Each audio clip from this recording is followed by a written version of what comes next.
Welcome everyone to the Decoding Data Science podcast. Today we are discussing one of the biggest shifts in AI, Agentic AI, AI system that just not just answer questions but can plan, take action, use tools and complete goals with more autonomy. And to explore this deeply, I'm honored to welcome Dr. Nader Ghazal. Dr. Nader, being a very rare combination of experience, he is a technical expert in AI and cybersecurity, has been in this field for more than 3 decades, holds a PhD in artificial intelligence, and has also served as an educator, advisor to the Minister and Prime Minister Office of Lebanon, and a public leader as a former mayor. So today's discussion is not only about technology, it's going to be about security, governance, public trust, education, and the future of humanity with AI. And to do this, I welcome Dr. Nader. Welcome to this. It's a pleasure to have you with us. Thank you so much, Arshad. As you know me since more than almost 3 years, I think, when I joined DDS, and I'm not here in a position of promoting DDS, despite of the fact maybe you have to pay me for this after this promotion. But I definitely encourage every professional that I know to be part of DDS. So proud of being with DDS and so proud of the activities that you do. Yes, it's my pleasure to be here. And finally, we got together. I know you've been following me since maybe December or November, trying to catch up that time. So I'm here and I'm pleased to be with you. And I hope that we can, do some good exchange of knowledge for our listeners. Yeah. Thanks a lot, Nader, for doing this. And let me start directly with the main topic. Many people understand AI as something that just can answer the question, write context, or create images. But now that we are moving into the era of agentic AI, where AI systems can take actions, make plans, and connect with tools and complete tasks. So I wanted to get your understanding, Dr. Nader. How would you explain agentic AI in simple terms to a business leader or a policymaker? Well, thank you for this introductory question. I think it's very important, and especially for non-technicals. Myself being technical, I'm an old veteran of AI. I had my PhD in AI in 1991. That was the old days. You are technical, so you know what I mean by knowledge-based expert systems. That's where we were. Then we moved on for the object-oriented tools, for machine learning, for deep machine learning. Then we had the neural networks and the GAN, which I will be discussing as we proceed when we talk about cybersecurity and deep fake things. And then everybody was alerted by the Gen AI, but as a matter of fact, the AI has been there for, when I started my research, it was 1986, and I'm sure that there were some few people working on that around that date. So many people think that AI is it's about, what we call tick for tat, one shot, which was the case, in fact, with the foundational Gen AI. But then as we moved in the last couple of years here, and we moved dramatically fast, things has changed. I remember I do a lot of trainings, as you know, and I used to tell my trainees that AI will progress, and we will get to a stage of agentic AI and collective AI, and then maybe we'll go to the AGI, the artificial general intelligence, and to singularity. But I never thought that we will get there that fast. Now agentic AI is here. And so, by definition, agentic AI is different from what we call the narrow artificial intelligence or specialized artificial intelligence, which has been there for almost more than 2 decades, I would say, functioning in operation. Agentic AI is an advancement of the foundational one-shot AI. When people got to know about the chatbots, about the ChatGPT, the Bard, and all of those Gen AI. We were just asking questions and receiving an answer, one shot. It's like a ping pong. But now with agentic AI, it's not responding to your inquiry. It is doing what you want to do. So all what you need, you give multi shots. tell it, I want you to do this, and that, and it will do it for you. So you'll have to sit and relax and enjoy the ride, and it will do that for you. So that's a quick answer. Yeah, and this is a very big shift that has happened, right? Moving from your Of course. computers to actually do things. And now coming to UAE, because we are in the UAE, and this topic is very relevant here because this country is making a very bold move towards agentic AI.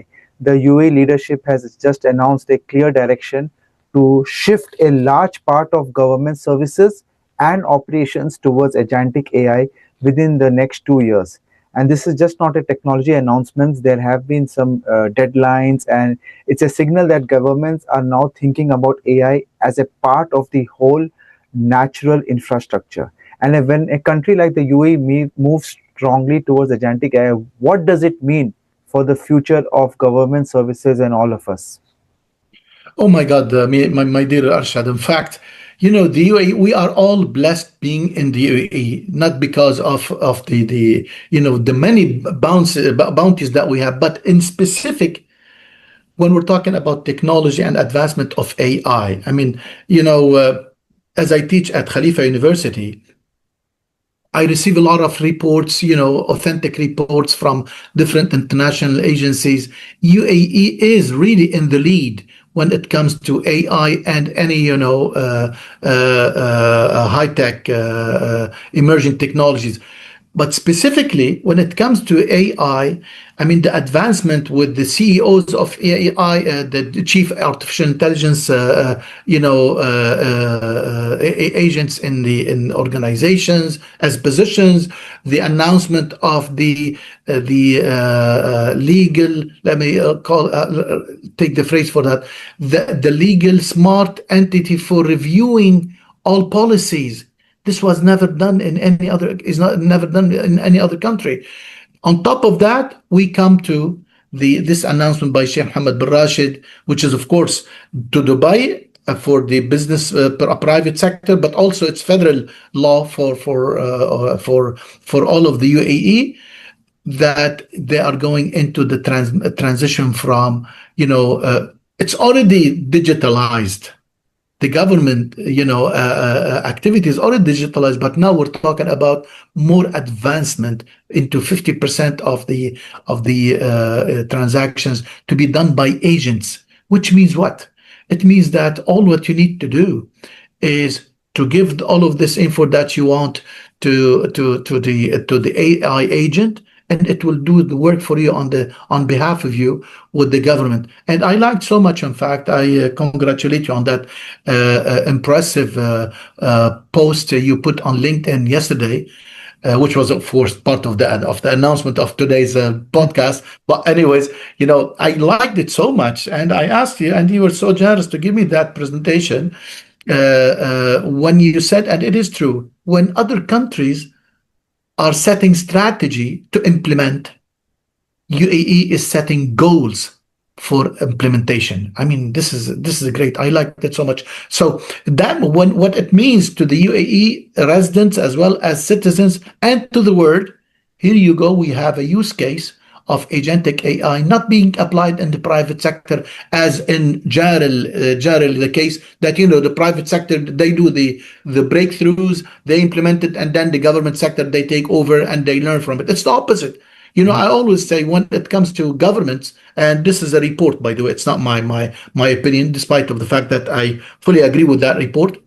When it comes to the satisfaction of citizens and residents with a specific government, the UAE satisfaction of citizens and government and residents with their government is number one in the world.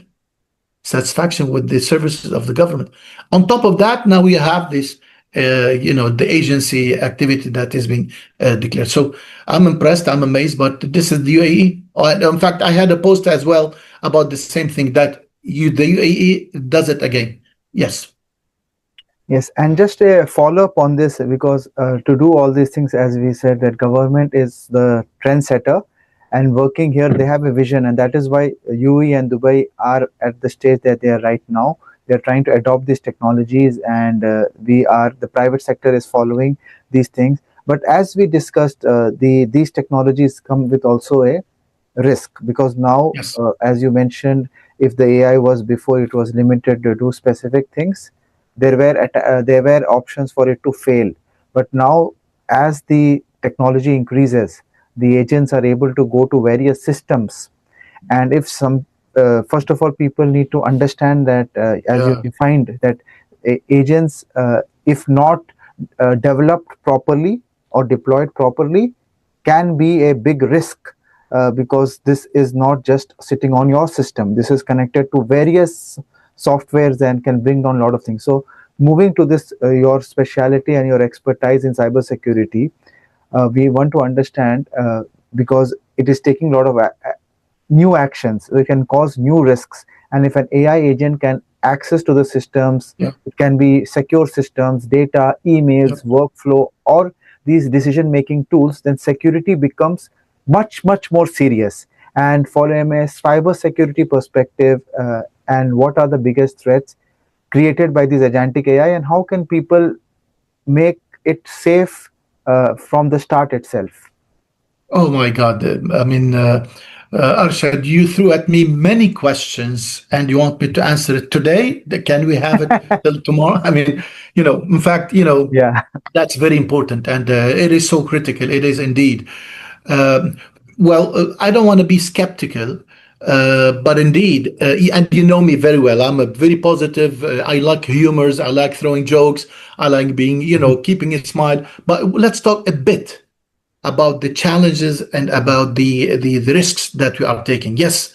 Well, let me start with the anthropic mythos, that new phenomena that is bothering almost everybody. And let me just, for those who are not aware of it, mythos is a new version of a software, of a platform. I don't know what you want to call it, but this an agent, it can go to any system and it can look at the vulnerabilities, the one point of single point of failure, and it can get into it and it can ruin the whole thing. I mean, this is critically dangerous. So, having given this example, yes, we have to go back and we say the more we are getting AI into the picture of our work, the more we have to be concerned about responsible, ethical, useful, and add to this secured AI. What we need now is a secured AI. You know me, you've been, we've exchanged many times in discussions, and you saw my presentations. I always carry on the banner of ethical AI, useful AI, responsible AI. From now on, I'm gonna be carrying as well as a fourth dimension, which is a secured AI, because these AI guys, I mean, they can ruin our whole life. And since we are at it on the negative side, on the empty side of the cup, what happened in this adversarial attacks on the UAE and this whole thing that happened around us. These guys, I mean, those who were using, they were attacking the country that is nearby. They were using that platform, Maven, and you know what I mean by that. I mean, it's a destructive machine that can never stop and can never think about how much blood it's being, expending. So we need to have AI in a secured and good hands. Let's go back and get out of this. Of course, we need critical thinking. Of course, we have to be a bit skeptical when it's, we talk about the ABC. We call it the ABCs of cybersecurity and deepfake analysis. You never trust, never doubt, verify. We need to verify. We need to make sure that those agentic AIs, whatever they will be doing, let's verify them. And here comes the role of governments, doing governance, setting policies. And as you know, you are a technical professional expert, we can all safeguard against this with our coding. And coding must be ethically at the source, at the very beginning of the coding, not at the end of it. I don't want to dwell much on this. Yes, because at end of the day, as you mentioned, you need to design more sophisticated systems. Yes, yes. It is not because if it is not designed properly, then it can be exposed. And Yeah, yeah. these Let me interrupt you here. yeah, sorry. Well, no, no, you're doing great. In fact, but what you brought to my mind while you're saying design, I always say ethics by design. Ethics by design. You want to do the right AI. Don't talk about it after you finish the design. Say, okay, let's see. So it's not a framework that engulf the work. It's part of the design. It's got to be part of the design. Now, security should be part of the design of the codes. Please. Yeah. Now coming to make all this, it's a public-private partnership. It's everyone has to do their part of the work, and more, as you said, people need to be more aware about these things while they are designing systems. People who are the governance. Now we're coming back to this important term called governance, and different regions are approaching AI very differently. The Yes. EU is focusing heavy on regulations and risk classifications, and UE is focusing strongly on adoption, transformation, and the national AI capability. Both these approaches are important, but the challenge is balance. And this is something Yes. that I want you to dwell upon. How do you see the balance between innovation and the regulation in AI? Well, let me start with this. I teach at the university. I teach masters and PhDs courses in innovation, creativity, and entrepreneurship. And of course, we receive many reports about this. Uh, I don't want to say it, but it's a fact. We should be proud of the UAE being on the international, the global innovation index with the top countries when it comes to entrepreneurial support. The UAE is number one. When it comes to startup support, the UAE is number one. We're talking about government support now, okay? Having said this, let's go back to the governance, because governance and innovation. Some people they misunderstand the concept that governance, it does not mean limiting innovation, and innovation does not have to be away from governance. I can set the rules, and within the boundaries of those rules, let the people free, let them use what we call the divergent thinking, but within the framework of the governance, which protects the public safety, and we call it as well, in fact, psychological safety. We need people to feel comfortable that, okay, Arshad is doing great now in innovation, but he's aware of the rules. He's aware of how to protect, how to make things secured. What is so funny, when it comes to the EU, China, and the United States, these guys, I mean, especially the poor EU guys. I'm sorry, I'm not bullying anything, but just an example. They didn't know what to do. They started. I remember in 2023, they started developing a policy on the level of EU for protecting the AI, the societies with the AI evolution. That was great. It took them almost 2 years, till 2025, last year. They approved in the EU that law, I think it was called Law 50 for AI. Okay. Then they realized, after it's too late, that what they did, they, imprisoned the companies that are working in the EU. So many companies, they felt they wanted to set free, set themselves free. So some of them went to China, others went to the US. So the EU, but they ended up last October, which was great. They had what is so-called the EU AI Act, which is very important, very good. But again, it's on the level of describing the thing. They faced the AI, or they categorized the AI into 4 different colors: blue, green, blue, yellow, and red. When it comes to the UAE, in fact, being central, maybe the geophysics also works here. Being central in the world, they got from all of those the benefits.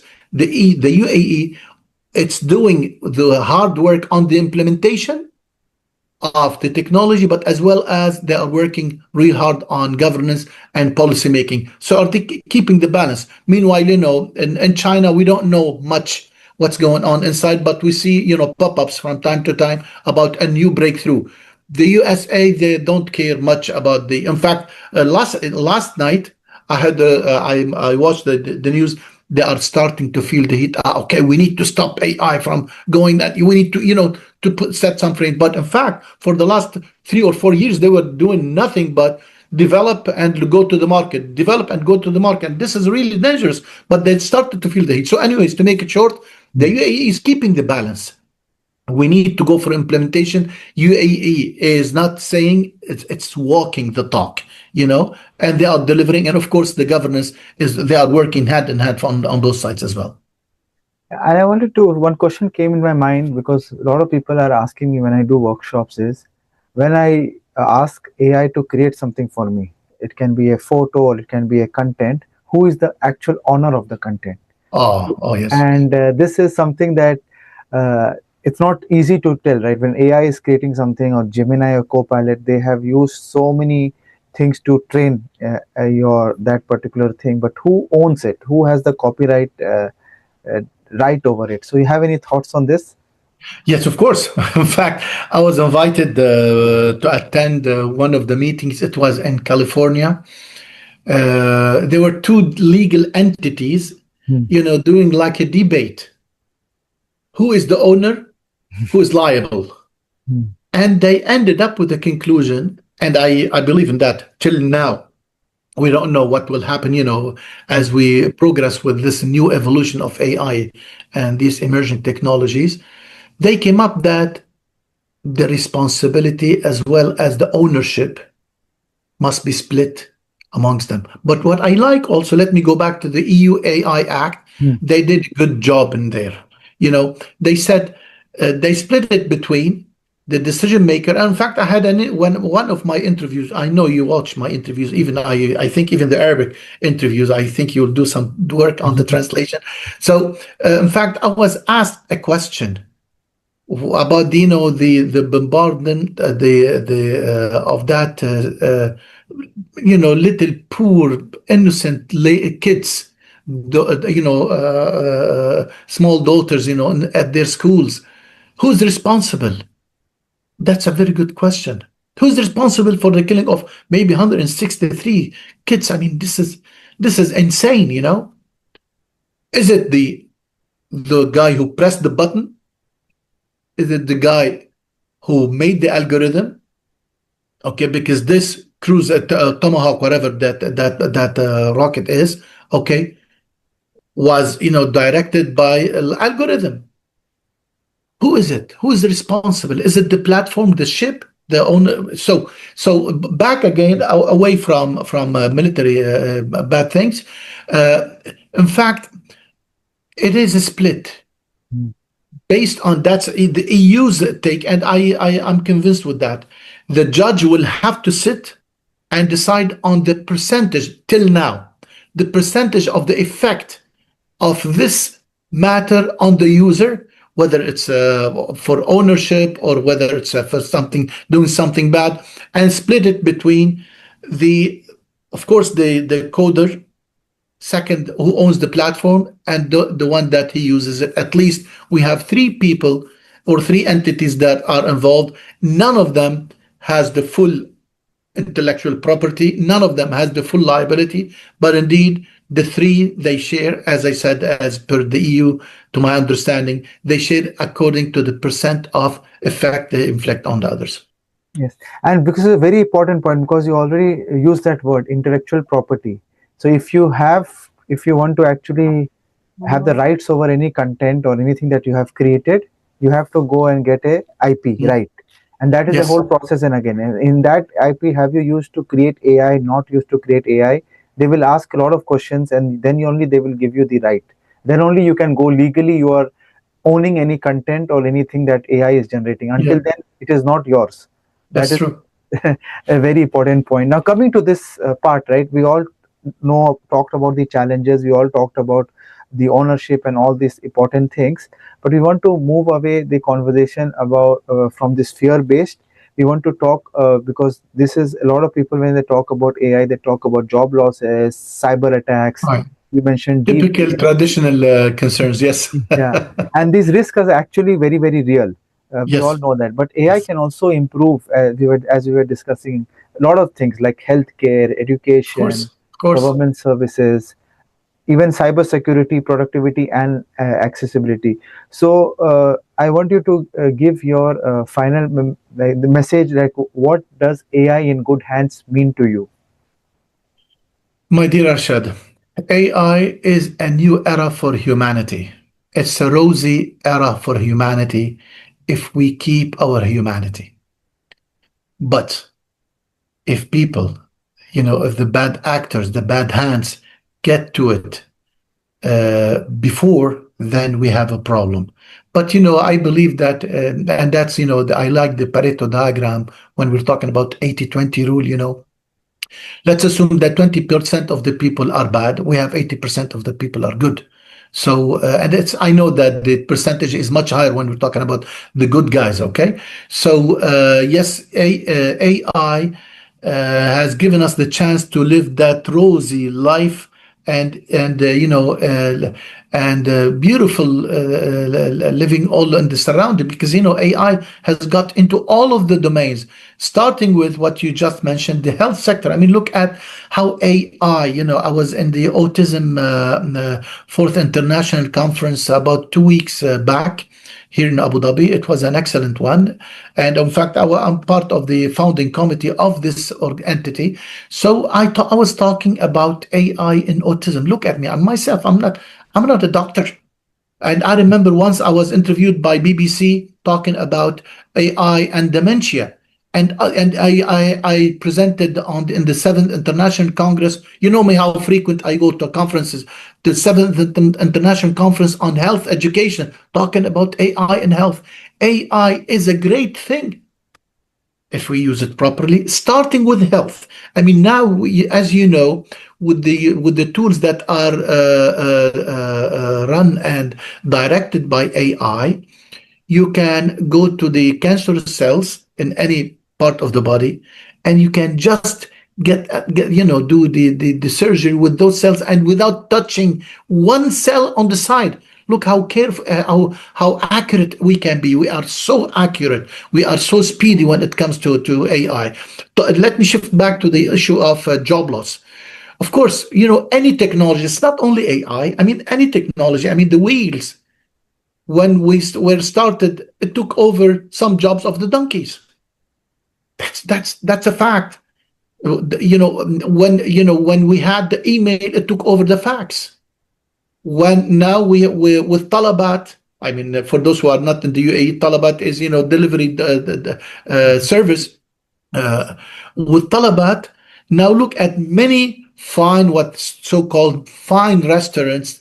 They stepped down. They said, okay, we need to send our food through Talabat, because we cannot just sit and wait for people to come and visit us in our place. So it's always any technology. I mean, if we start talking about that, we will never finish. Any technology, when it comes, it takes away some jobs, but it opens other jobs. And I'm so happy that the World Economic Forum, and I always receive their reports. In 2020, I think they were saying, okay, we have to be careful with countries who are working on blockchain, on AI and emerging technologies. They will be leading. That was great. Then on the 2022, I think, report, they said AI is making things bad.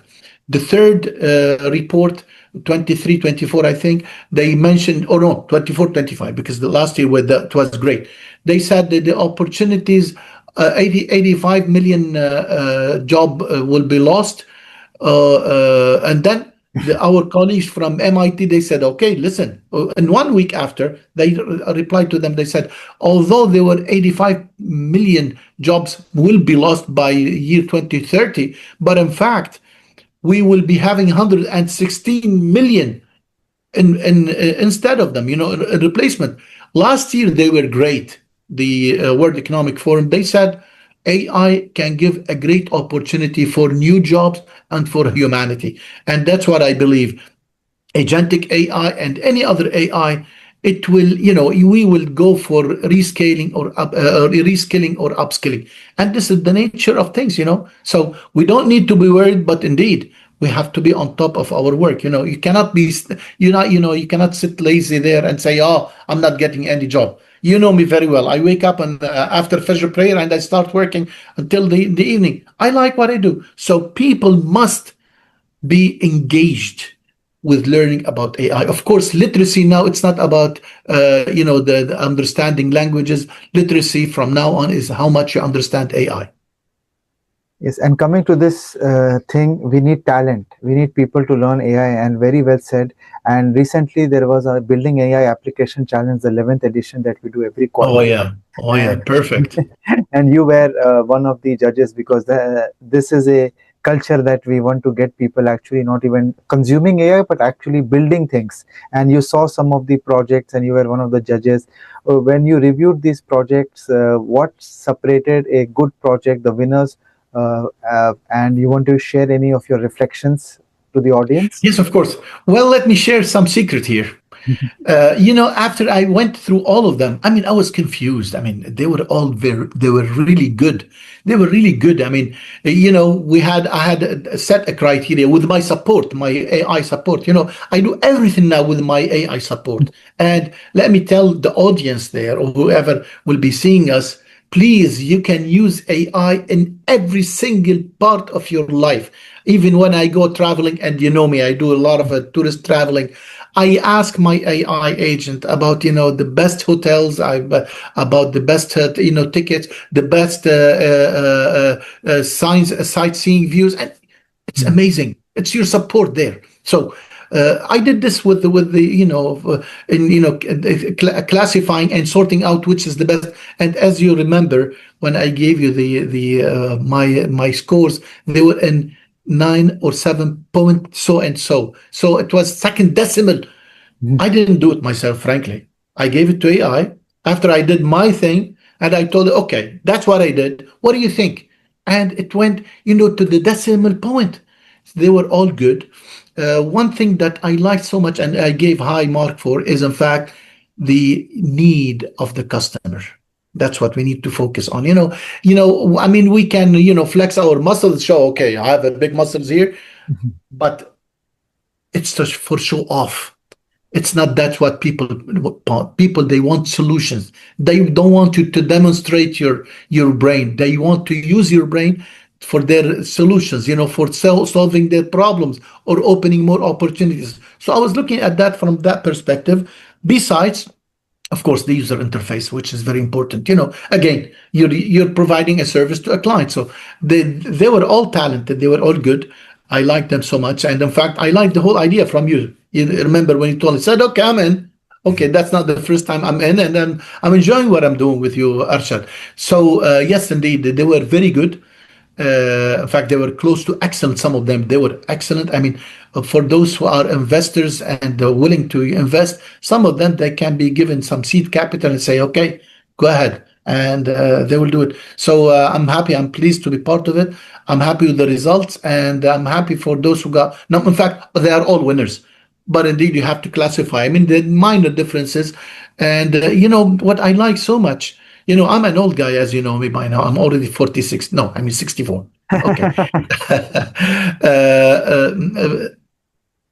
It's those young men and young ladies are doing the work, which is excellent. So, yeah, I liked it so much. Yes. And the highlight of this, especially for when I started doing this, is people who are in grade 7, 8, with age around 12 to 13. Yeah. They are building futuristic apps. Like the one who won the second prize, Adam, he's just in grade 7 now. He's Can you believe it?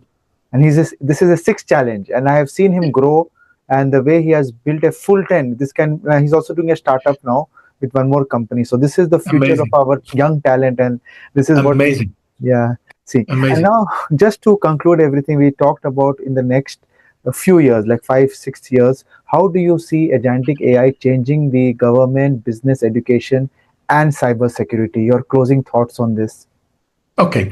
Well, as an advice for our audience, of course, AI agents or agentic AI is there, it will stay, and it will take over. But we need to, I always like the idea that we need to know more, to become smarter with AI, and we need to make AI more human. Agentic AI, they are with us, they can support us a great deal, but definitely we need to secure them. We need to develop a new job, maybe AI security officer. I don't know. Maybe we need to do this because now AI has been and now is being part of our daily lives. We need to make sure that AI is like the FDA approved. AI is approved, it's secured, besides being, ethical and so on. Moreover, when it comes to cybersecurity, I'm a bit concerned, in fact, because, with agentic AI, your adversarials, they are using it already. They are using it, and they look at the deep fake now. I mean, it's going crazy. And this is I don't want to go back to the sad part, but the sad part is also positive, because the sad part makes us feel that more skeptical, more questioning. Is it true? Which is, increasing our critical thinking. Now we are more critical about what we see. So when we say don't trust always what you see, I think we are getting to the days that we feel that it's not only about what you see. You have to go back and get the references, and make sure that it is authentic. On the long run, of course. AI will be doing great job. And the UAE here, we are going in more into infrastructure. AI setting the stage for a new era for government as well as for the private sector.